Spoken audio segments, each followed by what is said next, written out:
بسم اللہ الرحمن الرحیم۔ السلام علیکم۔ یہ کاشانہ بصیرت کا چینل ہے اور آپ جو کتاب سماعت فرما رہے ہیں اس کا نام ہے تاریخ عاشوراء، تحریک کربلا کے پس و منظر و پیش و منظر کا محققانہ جائزہ۔ کتاب ابراہیم آیتی کی اور اس کا ترجمہ کیا ہے ایم اے انصاری نے۔ آئیے سنتے ہیں اس کا پارٹ نمبر 18، صفحہ نمبر 262۔ اگرچہ وہ مجلس آپ کے والد امام حسین اور دادا امیر المومنین کی بدگوئی کے لیے منعقد کی گئی تھی، لیکن آپ اس میں شریک ہوئے۔ آخر خطیب ممبر پر آیا اور حمد و ثنا کے بعد امام علی اور امام حسین علیہ السلام کے خلاف خوب زبان درازی کی اور معاویہ اور یزید کی تعریف میں بکواس کی حد کر دی۔ ہر اچھی بات کو ان سے منسوب کیا، گویا یہی دونوں باپ بیٹے فضائل و مکارم کا سرچشمہ تھے۔ لوگوں کے پاس جو کچھ تھا وہ آل ابی سفیان ہی کا عطیہ تھا۔ دین و دنیا کی بھلائی انہی لوگوں پر موقوف تھی اور خدائے متعال کی رضا حاصل کرنے کا واحد ذریعہ انہی لوگوں کا اتباع تھا۔ یہ موقع تھا کہ امام سجاد علیہ السلام بلا خوف و خطر بآواز بلند فرمایا، اور بدبخت خطیب، تو کیوں مخلوق کو خوش کرنے کے لیے خدا کی ناراضگی مول لے رہا ہے؟ تیرا ٹھکانہ جہنم ہوگا۔ ہرچند اس جملے میں امام علیہ السلام کا روئے سخن دمشق کے خطیب کی طرف تھا جو یزید کو خوش کرنے کے لیے خدا کو ناراض کر رہا تھا اور دوزخ کا راستہ اختیار کر رہا تھا، لیکن اس میں ہر مقرر کے لیے نصیحت ہے اور سب مسلمان مقررین کو ہوشیار کیا گیا ہے کہ وہ اپنی تقریروں میں صرف خدا کی رضامندی کو ملحوظ خاطر رکھیں۔ خدا کا پیغام بے کم و کاست مخلوق خدا تک پہنچائے۔ مخلوق کی خوشامد میں کوئی ایسی بات زبان پر نہ لائیں جو خدا کی ناراضگی کا باعث ہو۔ قرآن مجید کے اس فرمان نے خداوندی پر پورا یقین رکھیں۔ ہم نے انسان کو پیدا کیا اور جو خیالات اس کے دل میں آتے ہیں ہم اسے جانتے ہیں۔ ہم اس کی رگ گردن سے بھی زیادہ اس کے قریب ہیں۔ نامہ اعمال لکھنے والے دو فرشتے اس کے دائیں بائیں بیٹھے رہتے ہیں، وہ کوئی لفظ منہ سے نکالنے بھی نہیں پاتا کہ نگراں فرشتہ تیار رہتا ہے۔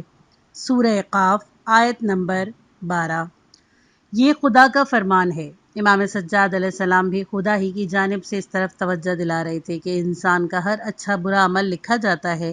کسی انسان کو خوش کرنے کے لیے خدا کے غضب کو فراموش نہیں کرنا چاہیے اور اس دن کو نہیں بھولنا چاہیے جب یہ شخص جسے تم آج بہت طاقتور سمجھ رہے ہو جو کچھ بھی نہیں کر سکے گا۔ امام سجاد علیہ السلام نے خطیب کو ملامت کرنے اور اس کے بیجا گفتگو کرنے پر اسے سرزش کرنے کے بعد یزید کی طرف رخ کیا اور کہا، مجھے اجازت ہے کہ میں بھی ان لکڑیوں پر کھڑا ہو کر کچھ کہوں جس سے خدا بھی خوش ہو اور سامعین کے لیے بھی اجر و ثواب کا باعث ہو۔ قارئین، امام علیہ السلام کے اس مختصر جملے میں بہت ہی لطیف طنز پنہاں ہے، اور سچ تو یہ ہے کہ امام علیہ السلام کو جو کچھ کہنا تھا اس کا خلاصہ اسی مختصر جملے میں آ گیا۔ اول تو انہوں نے ممبر نہیں لکڑیاں کہا۔ مقصد یہ کہ محض ممبر کی شکل بنانے سے ممبر نہیں بن جاتا۔ یہ لکڑیاں تو یہاں اس لیے رکھی گئی ہیں کہ ممبر کا جو مقصد ہے اس کو ہی ختم کر دیا جائے۔ اس طرح ہر وہ شخص جو خطیب کا روپ دھار کر اس ممبر نما چیز پر چڑھ کر خطاب کرتا ہے مبلغ دین نہیں کہلا سکتا۔ یہ خطیب جو دنیا کی خاطر دین کو بیچ رہا ہے اور مخلوق کی خوشنودی حاصل کرنے کے لیے خدا کے غضب کو دعوت دے رہا ہے، دوزخی ہے۔ امام علی علیہ السلام جیسی ہستی کی بدگوئی سے خدا ہرگز خوش نہیں ہو سکتا، نہ یزید کی حمد و ثنا سے خدا کو راضی کیا جا سکتا ہے۔ میں چاہتا ہوں کہ کچھ ایسی باتیں کہوں جو سامعین کے لیے موجب اجر اور ثواب ہوں، یعنی جو باتیں خطیب کر رہا ہے وہ راہ راست سے بھٹکانے والی ہیں، اسی لیے ان کا نتیجہ سوائے گناہ اور بدبختی کے کچھ نہیں۔ غرض لوگوں نے امام علیہ السلام کو تقریر کرنے کی اجازت دینے کے لیے یزید سے اصرار کیا، مگر وہ برابر انکار کرتا رہا اور آخر کہا کہ یہ وہ لوگ ہیں کہ علم و دانش ان کی گھٹی میں پڑا ہے، اگر میں نے اسے موقع دیا تو یہ مجھے ذلیل کر دے گا، لیکن آخر کار لوگوں کے اصرار نے اپنا کام دکھایا اور امام سجاد علیہ السلام نے منبر پر قدم رکھا اور پھر اس طرح گفتگو کی کہ لوگوں کی چیخیں نکل گئیں اور آنسوؤں کا سیلاب آ گیا۔ انہوں نے اسلامی نظام اور اہل بیت علیہ السلام کے مرتبے پر روشنی ڈالی اور ان کے فضائل اور مناقب سے لوگوں کو آگاہ کیا۔ اس سلسلے میں آپ نے ایک عقلی قاعدے سے بھی استفادہ کیا جس پر سب عقلاء کا اتفاق ہے۔ قاعدہ یہ ہے کہ جو شخص رہبری اور پیشوائی کا درجہ حاصل کرنا چاہتا ہے اس کے لیے ضروری ہے کہ وہ دوسروں سے برتر اور ممتاز ہو، اور اس کی امتیاز کی بنا پر ہی رہبر چنا جائے گا۔ اس قاعدے کی بنیاد پر قرآن کہتا ہے، جو شخص حق کا راستہ بتلاتا ہو آیا وہ اتباع کے لائق ہے، یا وہ شخص جو بغیر بتلائے خود ہی راستہ نہ سوجھے۔ سورہ یونس آیت نمبر 35۔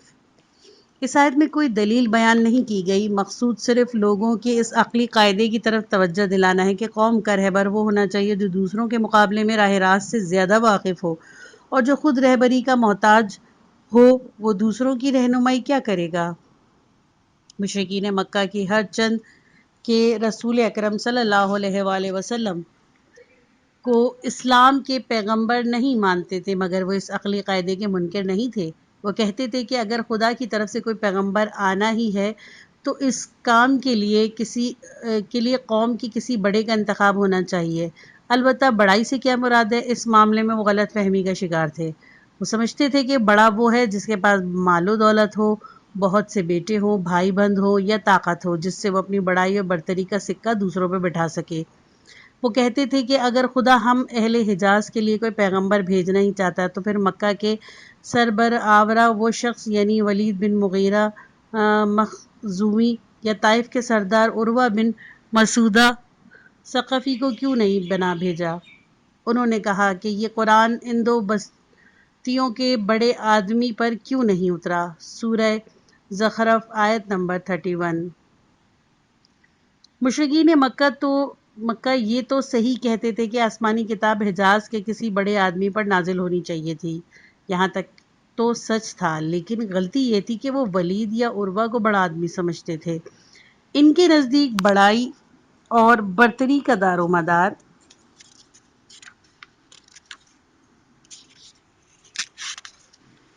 دولت، طاقت اور دوسرے ماوی امتیازات پر تھا۔ روحانی عظمت، مکارم اخلاق، دوسرے فضائل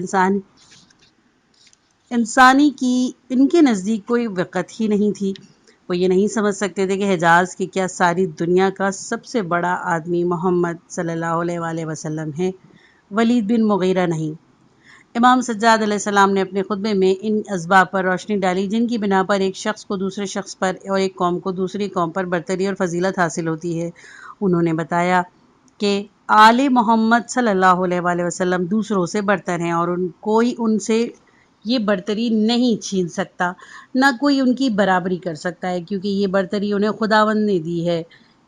اسی نے انہیں مسلمانوں کی تعلیم و تربیت اور رشد و ہدایت کے لیے چنا ہے۔ امام سجاد علیہ السلام نے کمال جرات سے صاف صاف کہا، لوگوں ہمیں 6 خوبیاں عطا ہوئی ہیں اور 7 خصوصیتوں کی وجہ سے ہمیں دوسروں پر برتری حاصل ہے۔ ہمیں جو خوبیاں عطا ہوئیں وہ یہ ہیں: علم، بردباری، فیاضی، فصاحت، شجاعت اور مومنوں میں مقبولیت، یعنی مومنین کے دلوں میں ہماری محبت ہے جو خدا نے ان کے دلوں میں ڈالی ہے۔ یہ زور زبردستی سے حاصل نہیں کی جا سکتی، زبردستی کسی کو عقیدت مند نہیں بنایا جا سکتا۔ آپ یزید کو بتلانا چاہتے تھے کہ خدا کی مرضی یہی ہے کہ با ایمان لوگ ہم سے محبت کریں گے، ایسا نہیں ہو سکتا کہ وہ دوسروں کو پسند کریں اور ہمیں دشمن سمجھیں۔ پھر آپ نے فرمایا کہ ہمیں ان سے اس لیے فضیلت حاصل ہے کہ بنی مختار محمد صلی اللہ علیہ وآلہ وسلم ہم میں سے ہی ہیں، ان کے وصی علی بن ابی طالب ہم میں سے ہیں، شیر خدا اور شیر رسول حمزہ بن عبداللہ ہم میں سے ہیں، اور جعفر طیار ہم میں سے ہیں۔ اس امت کے سبطین یعنی حسن اور حسین علیہ السلام ہم میں سے ہیں، اس امت کے مہدی یعنی آخر الزماں ہم میں سے ہیں۔ اب جبکہ یہ صورت تو ہے تو یزید کو چاہیے کہ اگر ہو سکے تو پہلے یہ اعزازات ہم سے چھین کر اپنے نام درج کرائے، بالفاظ دیگر اگر ہو سکے تو تاریخ کو بدل دے تاکہ ہمارے اعزازات اسے مل جائیں اور اس کی بدنامی اور بے دینی فراموش ہو جائے۔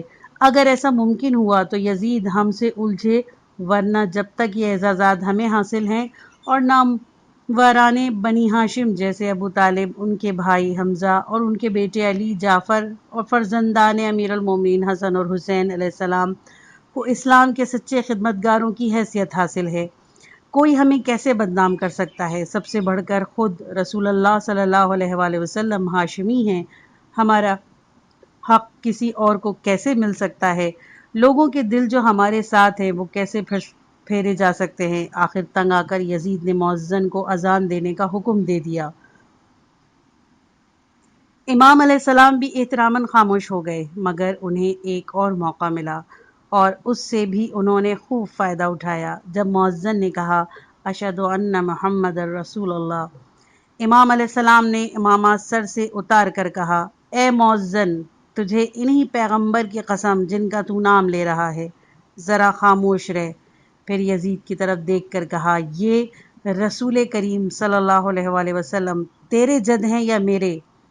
اگر تو کہتا ہے کہ تیرے جد ہیں تو سب کو معلوم ہے کہ تو جھوٹ بولتا ہے، اگر تو مانتا ہے کہ یہ میرے جد ہیں تو تو نے میرے باپ کو کیوں قتل کیا، ان کا مال کیوں لوٹا، ان کی خواتین کو قیدی کیوں بنایا؟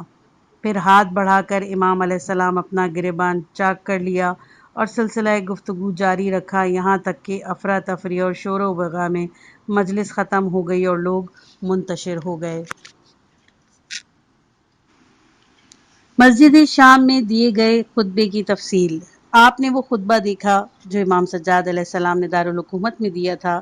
اس کے لفظ لفظ سے امام علیہ السلام کی صاف گوئی، دلیری، بلند حوصلگی کی تصدیق ہوتی ہے۔ یہ تقریریں اور خطبات کسی جذباتی دباؤ یا ذہنی پریشانی کا نتیجہ نہیں تھے، بلکہ اپنی سفر شہادت و اسیری میں اہل بیت علیہ السلام نے موقع اور ضرورت کے لحاظ سے عین اس نقشے کے مطابق دیے تھے جو پہلے سے ان کے ذہن میں تھا۔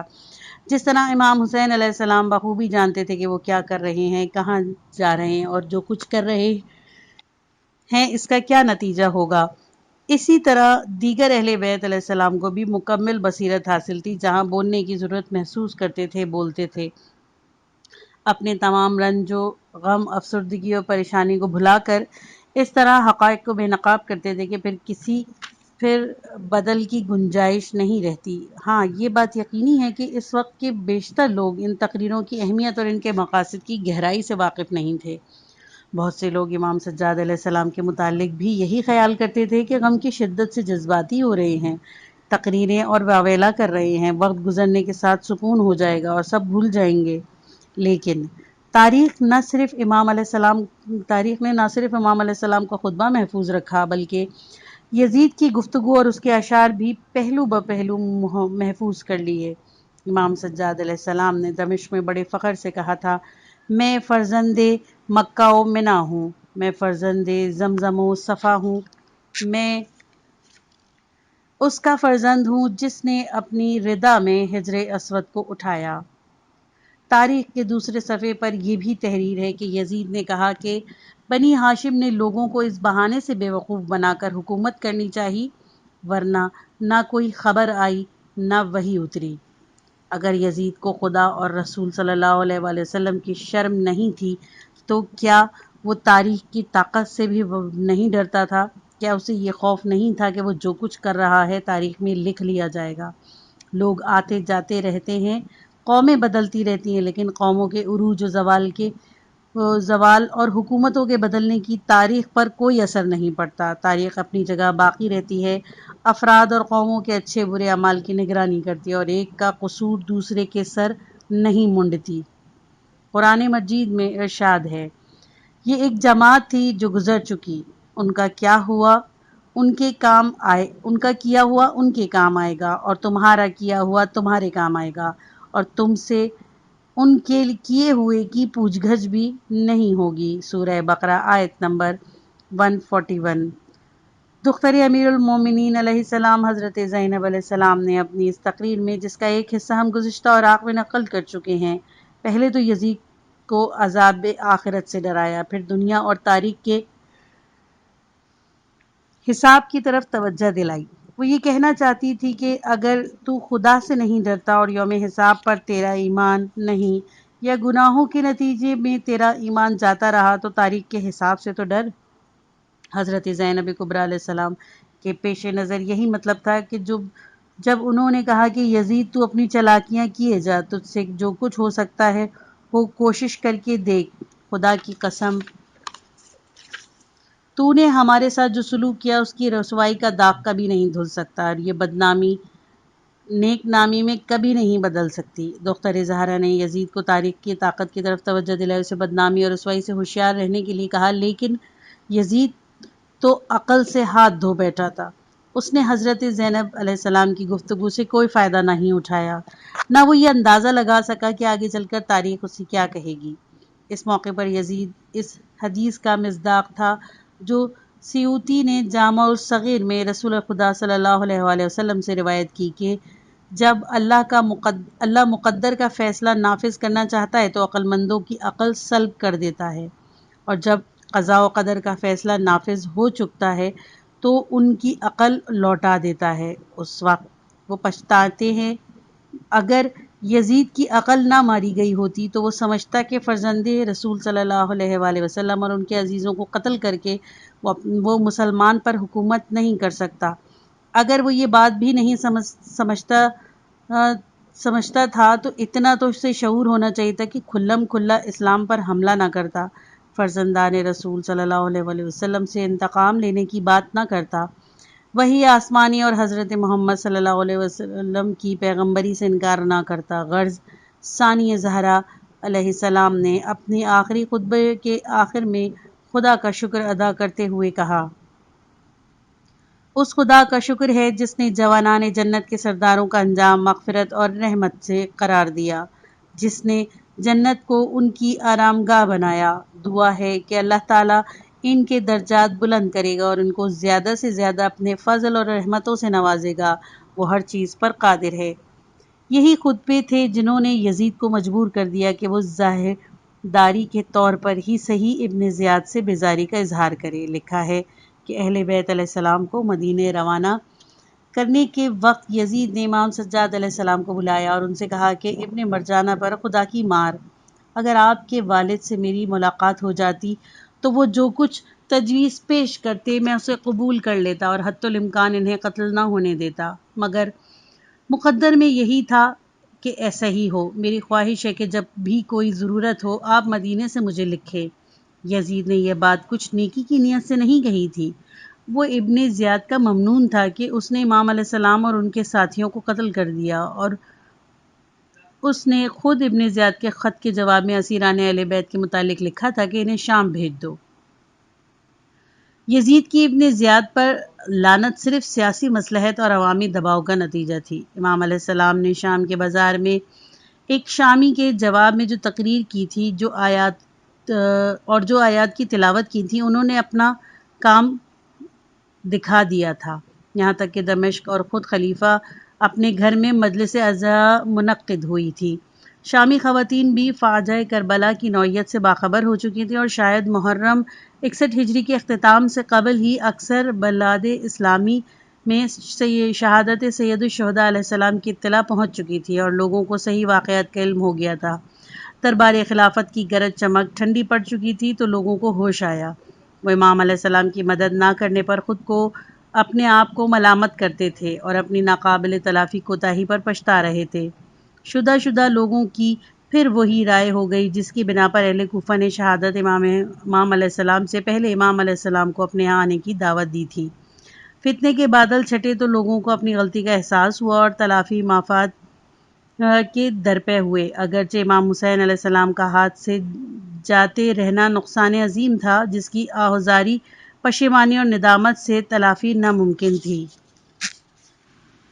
معاویہ نے کہا تھا کہ علی بن ابی طالب علیہ السلام کے بعد زمانہ بانجھ ہو گیا ہے، وہ اب ایسا بطل جلیل پیدا نہیں کر سکتا۔ اسی طرح امام حسین علیہ السلام جیسا فرزند پیدا کرنا بھی ناممکن ہے، کیونکہ اگر ویسے ہی والدین ہوں اور ویسے ہی بیت عصمت و طہارت ہو تو امام حسین علیہ السلام جیسا فرزند وجود میں آئے۔ جلد یا بدیر ہر نقصان کی تلافی ہو جاتی ہے، مگر ان شخصیتوں کی تلافی کیسے ہو سکتی ہے جن کو وجود میں لانے والے سازگار حالات کے اب پیدا ہونے کا کوئی امکان نہیں ہے۔ مدینہ واپسی پر امام علیہ السلام کا خطبہ، آخر میں اس خطبے کی نقل کرنا بھی ضروری ہے جو امام علیہ السلام نے مدینے کے باہر دیا تھا اور جس میں اس مقدس سفر کی روداد اہل مدینہ سے بیان کی تھی۔ امام علیہ السلام نے خدا کی حمد و ثنا کے بعد روح فرسا مصائب پر خدا کا شکر ادا کرتے ہوئے ان چند مختصر جملوں میں واقعات عاشورہ کا خلاصہ بیان کیا۔ ہر حال میں خدا کا شکر ہے، اس نے ہمیں بڑی مصیبتوں میں مبتلا کیا، اسلام میں بڑا رخنا پڑ گیا ہے۔ میرے والد ابو عبداللہ اور ان کے عزیز اور ساتھی قتل ہو گئے، ان کی خواتین اور فرزندوں کو قیدی بنا لیا گیا، میرے والد کے سر کو نیزے پر شہر با شہر گھمایا گیا۔ یہ ایک ایسا سانحہ ہے جس کی کوئی نظیر نہیں ہے۔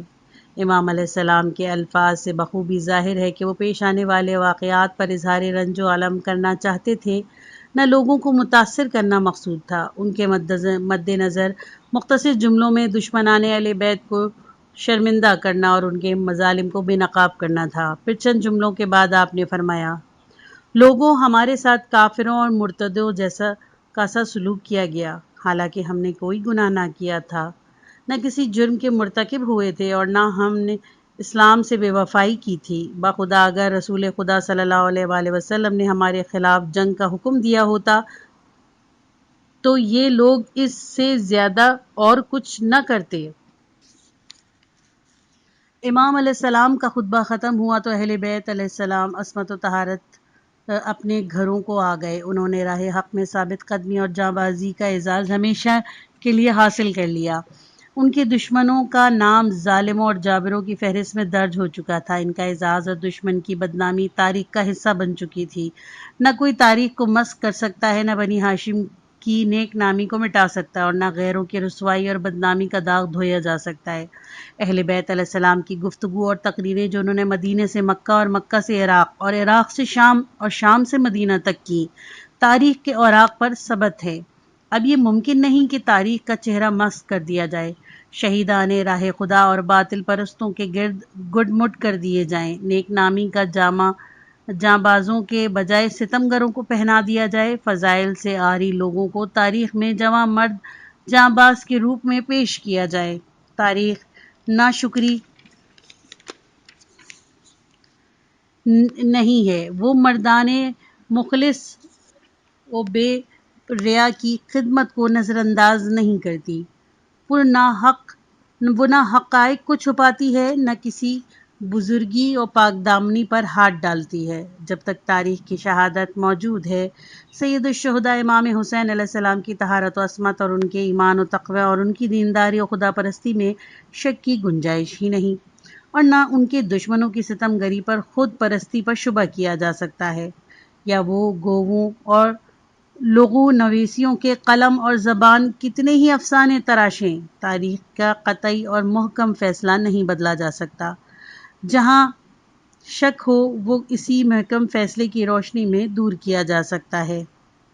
قریہ قریہ موج خوں لے کر پھری ہے یوں شفق، جیسے سورج کے تعاقب میں پھرے دور فلک، طلعت شبیر نے چیرے ہیں لاکھوں شب کدے، تب کہیں پہنچا ہے سورج کربلا کی صبح تک۔ زمیمہ، صفحہ نمبر 275۔ جابر رضی اللہ عنہ اور عطیہ رضی اللہ عنہ کی کربلا میں آمد۔ شیخ طوسی علیہ الرحمۃ نے اپنی کتاب مصابیح المجتہد میں لکھا ہے کہ 20 صفر وہ دن ہے کہ جب جابر بن عبداللہ انصاری رضی اللہ عنہ مدینے سے امام حسین علیہ السلام کی قبر مطہر کی زیارت کے لیے کربلا آئے۔ وہ پہلے شخص تھے جنہوں نے امام علیہ السلام کی قبر کی زیارت کی، اور اس روز امام حسین علیہ السلام کی زیارت مستحب ہے۔ یہی زیارت اربعین ہے۔ طوسی رحمۃ اللہ کی عبارت سے ظاہراً یہ معلوم ہوتا ہے کہ جابر رضی اللہ عنہ مدینے سے زیارت کے لیے روانہ ہو کر 20 صفر کو کربلا پہنچے، اور یہ بات کچھ بعید بھی نہیں، کیونکہ اہل بیت علیہ السلام کو کوفے کے پہنچنے کے فوراً بعد ابن زیاد نے عبد الملک بن ابی حارث سلمہ کو عراق سے حجاز بھیجا تھا کہ جتنی جلدی ممکن ہو سکے مدینہ پہنچ کر عمرو بن سعید بن عاص عمومی وائی مدینہ کو امام علیہ السلام اور ان کے ساتھیوں کی شہادت کی اطلاع دے دے۔ عبد الملک نے فوراً ہی مدینہ روانہ ہو گیا، اور چند روز بعد وہاں پہنچ کر بھائی مدینہ کو باضابطہ اطلاع دی۔ اس صورت میں یہ ممکن ہے کہ جابر بن عبداللہ انصاری رضی اللہ عنہ، جو بعض اقوال کے مطابق دونوں آنکھوں سے نابینا ہو چکے تھے، زیارت امام حسین علیہ السلام کے قتل سے فوراً ہی کربلا روانہ ہو گئے ہوں اور 20 صفر کو ٹھیک شہادت امام علیہ السلام سے 40 روز بعد وہاں پہنچ گئے ہوں، اور انہی سے زیارت اربعین کی سنت کی ابتدا ہوئی ہے۔ جابر رضی اللہ عنہ اس سفر میں تنہا نہیں تھے، ان کے ہم سفر ایک اور بزرگ تھے جو سن و سال کے اعتبار سے ان کے مقابلے میں جوان تھے۔ غلطی سے بعض لوگ نے انہیں جابر کا غلام کہا۔ در حقیقت یہ بڑے باعزت شخص تھے، لیکن بعض دوسرے حقائق کی طرح ان کی شخصیت کو بھی بہت سے مذہبی حلقوں میں بگاڑ کر پیش کیا جاتا ہے۔ یہ عطیہ بن سعد بن جنادہ اوفی کوفی تھے، جو ایک بزرگ تابعی تھے، یعنی ان لوگوں میں سے جنہوں نے رسول اللہ صلی اللہ علیہ وسلم کو تو نہیں، البتہ اصحاب رسول صلی اللہ علیہ وآلہ وسلم کو دیکھا ہے اور ان سے اکتساب علم کیا۔ ان میں عبداللہ بن عباس رضی اللہ عنہ بھی شامل تھے۔ مورخ طبری نے کتاب منتخب ذیل المزیل میں لکھا ہے کہ عطیہ بن سعد بن جنادہ کا تعلق قبیلہ قیس کے خاندان جدیلہ سے تھا۔ ان کی کنیت ابو الحسن تھی۔ اس کے بعد ان کے مضمون کی روایت بیان کی گئی ہے کہ عطیہ کے باپ سعد بن جنادہ کوفے میں امام علی علیہ السلام کے پاس آئے اور کہا: امیر المومنین علیہ السلام، خدا نے مجھے بیٹا دیا ہے، آپ مہربانی فرما کر اس کا نام تجویز کر دیجئے۔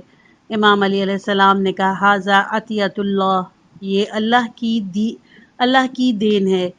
اس جملے میں امیر المومنین نے نام بھی تجویز کر دیا، چنانچہ عطیہ نام رکھا گیا۔ طبری نے عطیہ کے بارے میں لکھا ہے کہ عطیہ نے 81 ہجری میں عبد الرحمن بن محمد بن اشد کی ہمراہی میں عراق کی سفاک گورنر حجاج بن یوسف ثقفی کے خلاف جہاد کیا، اور 85 ہجری میں عبد الرحمن کے مارے جانے کے بعد عطیہ بھاگ کر ایران چلے گئے۔ حجاج نے محمد بن قاسم ثقفی کو لکھا کہ عطیہ کو حاضر کر کے اس سے کہو کہ علی علیہ السلام پر لعنت کرے، نعوذ باللہ۔ اگر انکار کرے تو اس کو 400 کوڑے لگاؤ اور اس کا سر داڑھی مونڈ دو۔ محمد بن قاسم نے عطیہ کو بلوایا اور حجاج کی چٹھی پڑھ کر سنائی۔ عطیہ علی علیہ السلام کی بدگوئی پر تیار ہی نہیں ہوئے اور امیر المومنین علیہ السلام کی شان میں گستاخی سے صاف انکار کر دیا۔ ناچار عطیہ اس پر تیار ہو گئے کہ انہیں حجاج کے حکم کے مطابق 400 کوڑے لگائے جائیں اور سر و داڑھی مونڈ دی جائے۔ جب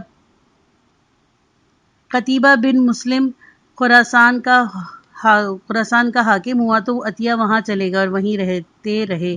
آخر جب عمر بن حبیرہ عراق کا والی ہوا تو عطیہ نے اسے خط لکھ کر عراق سے واپسی آنے کی اجازت مانگی۔